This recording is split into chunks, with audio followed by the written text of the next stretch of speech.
gotten several requests on it, so it must be something that's going on. So I've received several emails or messages on YouTube where people are saying they're getting triangles, right? They're getting the triangle choke, they're getting it sunk in, but then the person's picking them up and slamming them. One guy was at a tournament. He didn't think that chokes or slams were legal, but he found out that they were, unfortunately, because he got slammed and then the guy got around and put him in a choke afterwards. Another guy was, at his gym, he said he got slammed. And then kind of like to bring this all together, I was teaching a beginner's class the other day, and the guy picked the person up and everyone had to say, hey, don't slam him. So unfortunately, slams do happen. If you guys are at a tournament where slams are legal, it's a possibility. If you're in a fight situation, it's a possibility. And then if you're rolling with someone who's new, you always have to be aware that they may not know the rules, right? Because if someone comes into your gym because they watch UFC or something, they may think, oh, slams are cool, that's what you do, right? So you have to know how to stop the slam. So we're gonna go through a triangle finish and we'll talk about the slam. So most of you guys, like I said, I figured this was common knowledge, right? So we get our triangle choke here. Okay, so a couple things first on the triangle finish.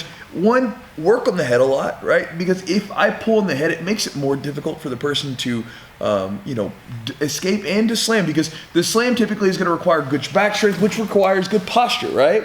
So if I'm constantly, when I'm working, instead of just grabbing and going for the legs here, work on that head too. Keep that in mind. Now, we get to the lock in here. If you feel like someone stands up, regardless of whether or not you think they're gonna slam or not, we're gonna hook the leg. Now, we wanna hook the leg going to the other side opposite to the arm. So we hook under the leg here. Now, if he tries to lift me, he physically can't because I'm attached to his body. So think of it this way. You basically attached yourself to that person. That person cannot physically lift themselves off the ground because you're attached. You use whatever sort of triangle setup you use, we get the triangle. He starts to raise up. You feel this before you think about doing anything else. Hook under the leg. Now, let's say you get there and maybe they're still getting some really good posture. You're losing your triangle. We can always shave across the face and hit the arm bar. So again, we set up our triangle choke here. The person stands. We hook under the leg here as best we can and bring them down working on the head. If for some reason it's still not working, shave across the face. If you go for the arm bar there, do not lift the leg out. Just scrape the head.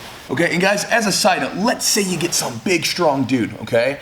Because there was one time at a tournament where Chad and I were at, they were in the advanced division. And so, these guys are supposed to be like purple belts and up, and there was a guy that did, like, he was an MMA type guy, and he didn't really know the rules, and so he just got pissed, I guess, at the last 12 seconds of the match, and he decided to pick this dude up. If you get into a triangle choke or any position, right, if you start to feel like the guy's lifting you and you're at a tournament, even if it's not legal, okay, the guy might be a dickhead and he might slam you anyway. So if you get in here and all of a sudden you're getting ready to get picked up, let go and adjust to something else, okay? I mean, it may not be fun to let go, but it's gonna save you from getting knocked out or getting your neck messed up and getting slammed by some, jerk that might be there, okay? But again, make sure if you go into a tournament, make sure you know if slams are legal. So guys, I feel like I should be giving you something more, but again, that's just a basic gist. Attach yourself to the person's body, get the angle so you can finish the triangle. If you still can't finish it, you can attack the arm lock. And if anything else, if you're too late to doing that and you start to get picked up off the ground, again, live to fight another day, let it go, and adjust from there. So guys, I hope that helps. I'll talk to you guys next time.